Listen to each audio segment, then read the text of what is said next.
Hello, everybody. Brian Engelman here, the Unhappy Hour with the TNAM radio network at thenewamericanmedia.com. Still joined with Zak Baris. You can follow him on Twitter. He's at ZBaris. That's ZBARIS. Zach and I were just talking about the Cleveland Browns options at pick number 1 and pick number 12 in the 2017 NFL Draft. This really is a chance for Sashi Brown and the guys to turn it around. We have a ton of draft picks this year and next year. Can the Browns move back into that first round and get 3 first-round picks? Do they want to stockpile in the second? Do they want to trade back again? You know what? Over the past couple years, the one thing, if anything, the Browns have done is make the draft interesting. Unfortunately, sometimes that leads to Justin Gilbert and Johnny Manziel on your team, passing on of several really fantastic players and swinging and missing. Hopefully they can knock a few of these out of the park. So, Zach, you have been a scout in the past. You've worked in the NBA with the Bulls and done different things, scouting, and you've been on the show for about 6 years now. How would you compare the NBA playoffs this year in 2017 compared to all the previous 6 years we've been talking? I mean, again, it's pretty similar. I mean, we've witnessed the Cavs 3 years in a row. They've pulled a sweep off now. Not much has changed with them. I mean, if you look at the first round series, you know, the top teams, it's not very competitive in the East. It really, I mean, I guess it is actually this year. You know, you've got never mind, I take that back. You've got 2 series at 3-2, and you've got one that's about to be 3-2 tonight. So the only non-competitive series is the Cavs one, like it's been for the last 3 years now. So what does that say then when the non-number 2 – well, I guess that's weird then because we're not the number 1 team. The Cavaliers also 2 years ago, when they went to the finals, were the number 2 seed. Don't forget that. The Hawks were the number 1. Oh, I guess I do kind of forget that. So I guess it's... And the Cavaliers dominated them in the Eastern Conference Finals and won 4-0. So you'd say it's not that important that you get the number 1 seed? When you're a team like Cleveland and you've got LeBron, I don't think it matters. I think it matters much more for Boston, but Boston's 0-2 on their home court in the playoffs so far, and they're up by a point right now with 8:52 left in the fourth. How much of that has to do with Isaiah Thomas and what he's been going through? I mean, I really don't know. I couldn't tell you what's going through his mind, but they just won the last 2 in Chicago. So if that says anything to you there, I don't see the effect coming on the court, at least in the previous 2 games. What about Rondo? Is he going to play? Doesn't look like it. He's not playing tonight, so I would doubt it. I mean, the guy's got a fractured hand. Well, we've seen sillier things happen, I suppose, but yeah, that would be pretty freakish. Who do you end up seeing winning that? Do you see the Bulls or the Celtics getting out? Celtics? I see whoever wins tonight's game. Okay. Whoever wins tonight's game is pulling off the series win. I would say it's more likely going to be Boston, but again, I would be very surprised if Boston went down in the first round. However, Chicago's playing much better than they have been. So. Okay. What about the other series? What about the Hawks and the Wizards? What do you think? I think the Wizards are a much better team. At least they'll give the Cavaliers more trouble. But again, I still can't see them closing it out. Okay. And it's again Toronto and Milwaukee. That's a great series, but it's been you just really see Milwaukee just really they don't have Brogdon's a good player, Dellavedova's a good backup, but they don't have a starting caliber point guard. And you see how much it hurts them offensively. They remind me a lot of the early days with LeBron James. With Snow, Eric Snow.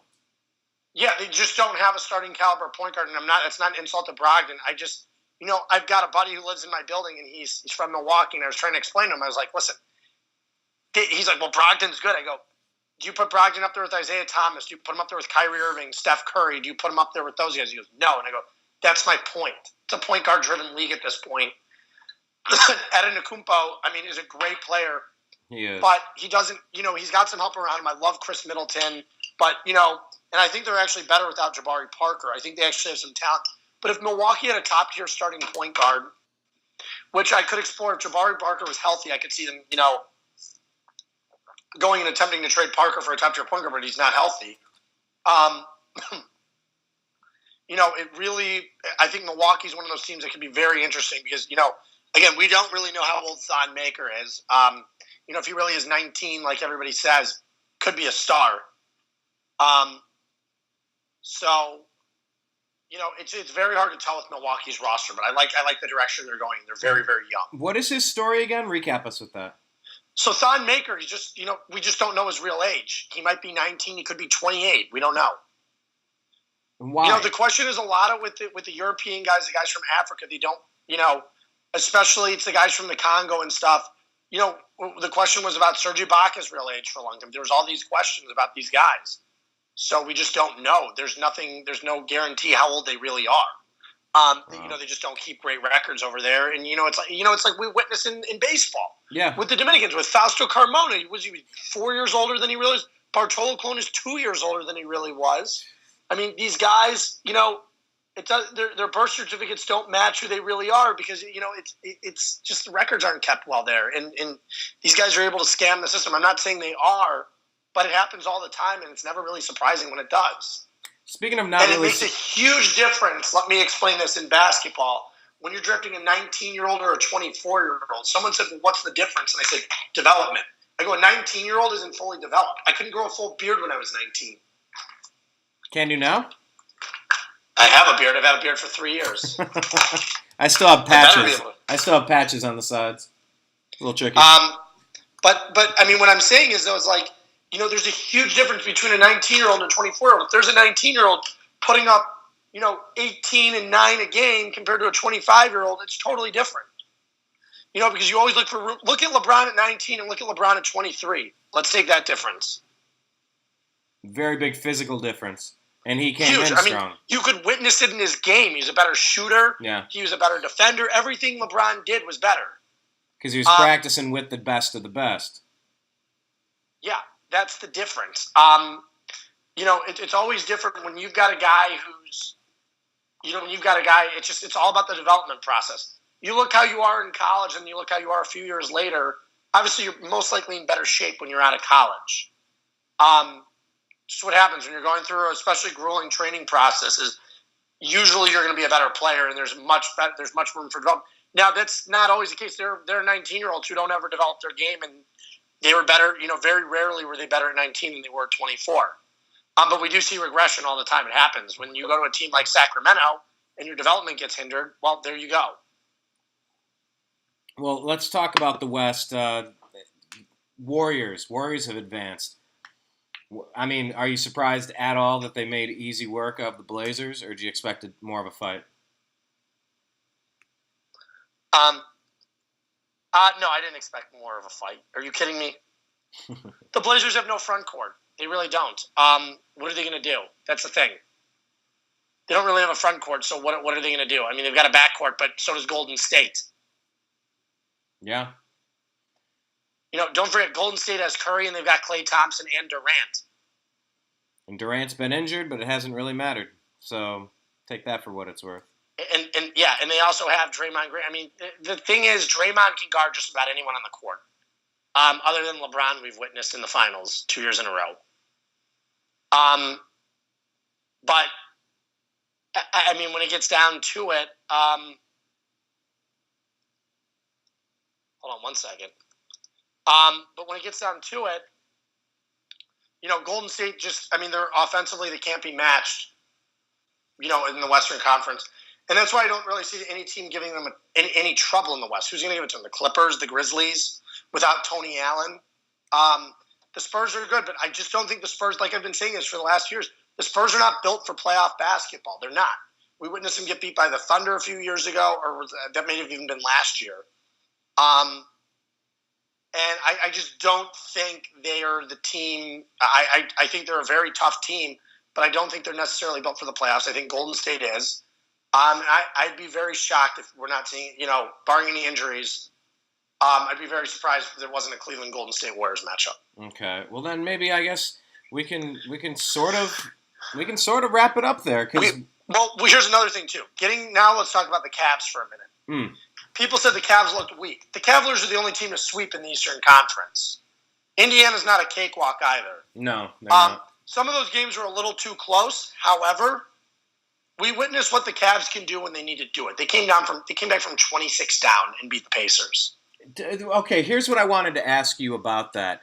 Talk to me about what went into Coach Tyronn Lue benching Kyrie and Kevin Love. Kyrie and Love were part of the solution. They helped decrease the deficit, I believe, to 17.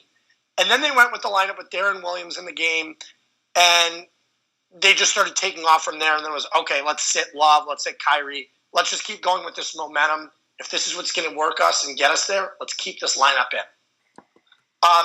It reminded me of a game of when the Cavaliers faced the Pistons back in, I believe it was the 2009 playoffs, if I'm not mistaken, in the first round, when Detroit really stepped back. But the Cavaliers had a 20-something point lead in the fourth quarter. Detroit had all their backups in, and their backups started to come back, and you didn't see the starters come back into the game.